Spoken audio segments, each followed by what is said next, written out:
Ghosts in old Japan had one of two main reasons for becoming ghosts. The first was love. The second was hate. Judge for yourself from the following accounts which of the two was the biggest motivator. A great lord's wife was near death. Her husband had done everything possible to make her better, physicians, prayers, religious observances, but nothing had worked. Knowing her end was near, the woman asked her husband to send for Yukiko, a beautiful young woman of 19, who was one of her husband's concubines and possibly his favorite. When Lady Yukiko arrived, the dying woman expressed her fondness for her and expressed her wish that Yukiko, in turn, become her husband's principal wife when she was gone.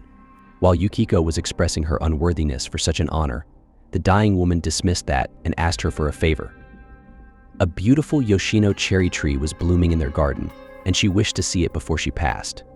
Would Yukiko be so kind as to carry the lady out into the garden on her back so she could see it one last time? Such a humble request was impossible to refuse, and with the husband's permission, Yukiko knelt so the wife could climb on her back. Yet instead of taking a grip on her shoulders, the older woman slipped both hands beneath the young woman's kimono and took a firm grip on her chest. These, she cackled, were the actual cherry blossoms she had meant, and then she died. One can imagine the consternation of all concerned. It only got worse when they discovered that the dead woman's hands could not be removed. In desperation, they cut them from the older woman's body at the wrists, but even then, they would not release their grip. Worse, it wasn't simply that the hands gripped Yukiko's body. It seemed that the dead hands were stuck to Yukiko, as if their flesh had fused. Even a foreign surgeon who examined her confessed himself helpless to do anything. And every night in the hour of the bull, also called the hour of ghosts, the dead hands would come to life and torture her. Lady Yukiko cut her hair and became a wandering Buddhist nun in atonement. Why atonement? Because the belief was, Yukiko must have done something evil to the late woman in a previous life for this ghostly revenge to even be possible. So perhaps it was her karma after all. Or maybe it was simply pure jealous rage and resentment on the wife's part, and they were blaming the victim. Yet, to be fair, so was Lady Yukiko, as she seemed to blame herself. Regardless, Yukiko bore her ghastly burdens and suffered their torment every night from that day forward, until she was finally released by her own passing from the world. If it was revenge, karmic or otherwise, the dying wife desired on Yukiko, she certainly obtained it in great measure. This next story originally came from China and was a great favorite in the Edo period, when ghost stories of all sorts were extremely popular. A powerful samurai and close retainer of the shogun in Edo had a lovely daughter named Otsuyu, which means morning dew. When the samurai took a second wife, it turned out his daughter did not get along with her. To ease tensions, he set Otsuyu up with a lovely separate villa and gave her a trusted servant, Oyone, to look after her. Everything was going well until the family physician, Shijo, paid a call on Lady Otsuyu in the company of a handsome and gentle young samurai named Shinzaburo. You may have guessed what's coming next, so yes, they fell in love, right there on the spot. Both Shinzaburo and Otsuyu completely smitten. They even managed to pledge their love to each other without the old physician overhearing. When the visit was over, Otsuyu whispered one parting declaration in Shinzaburo's ear. "If you don't come and visit me soon," she said, "I will die." Shinzaburo was more than eager to see her again, but it would have been considered improper for him to visit her on his own, so he made the old physician promise he would bring Shinzaburo to visit Otsuyu again, and Shijo agreed. He was lying. Shijo was not a fool. He was fully aware of the spark between the two young people. It's not that the physician had any ill will toward them. It was more that he knew the girl's father too well. Her father was known to cut people's heads off, and if anything had happened between the would-be lovers without her dad's approval, the physician knew his own head would be on the line. So, he stalled and made excuses and never kept his word. After a month or so with no word from her love, Otsuyu began to pine away and soon died. Oyone followed her from grief at losing her mistress soon after. Shinzaburo wasn't doing so well either, and his longing made him sick, but he finally began to recover. It was only then that he learned Otsuyu and her maid were no more.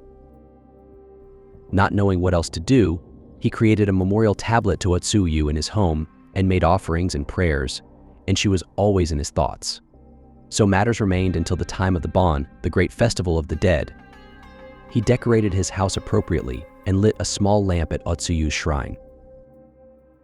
When he went outside to enjoy the night air and a majestic full moon, he heard the sound of women's geta sandals on the street outside.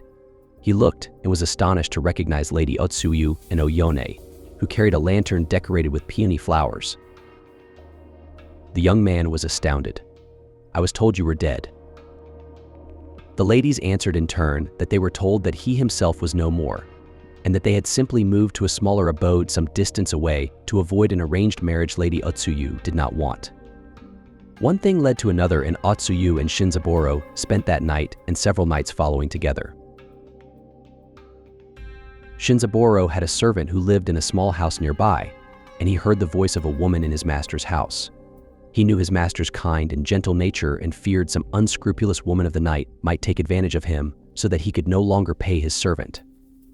Naturally, and in his own interests, the servant resolved to find out who was there. When he listened more closely, he realized from her manner of speaking that she was of high rank. By peering through windows and cracks in the wall, he managed to get a closer look. To his horror, he realized she was little more than a skeleton from the waist up and translucent mist below that. Shinzaburo, in his delusions of love, was sleeping with a ghost. In a panic, he ran to a nearby fortune teller, who in turn tried to convince Shinzaburo of his peril, because the dead naturally drain life from the living, and Otsuyu would kill him whether she meant to or not. Shinzaburo did not believe him, but when he was told to seek out Lady Otsuyu and Oyone at their new address, he resolved to go there and prove the fellow wrong. He couldn't find the house they spoke of, but when he asked about 2 new tombs at a nearby temple, he was told by an acolyte that they were the resting places of Lady Otsuyu and her maid. Shinzaburo finally understood what Oyone meant by the small house they had moved to, and the danger he was in. With a priest's help, he warded his home so that the ghosts could no longer enter. Temporarily thwarted, Oyone bribed the very servant who had sounded the alarm in the first place. The faithless fellow then removed the protections that kept the ghosts at bay. Shinzaburo soon died in the arms of his skeletal love, and his tomb was placed next to Lady Otsuyu's due to their shared karma. Not exactly a happy ending, but kind of romantic? Well, it depends on your point of view. The love Otsuyu and Shinzaburo declared for one another could have been pure, and the strength of it alone drew Otsuyu back from beyond the grave, regardless of consequences. Or does the fact that their affection manifested so quickly and so strongly suggest something closer to obsession might have been involved? And let's not forget Shinzaburo's response to Lady Otsuyu's passing, which, while perfectly appropriate at that time and place, may have inadvertently prevented Lady Otsuyu's spirit from resting, and so called her to him. It's also possible that the entire tragedy was the result of a karmic debt they owed to one another. There's no right or wrong answer, since as mentioned previously, your answer will depend entirely on your own perspective. It's a story, and a story can have as many meanings as the ones who hear or reads it find there. That's their power.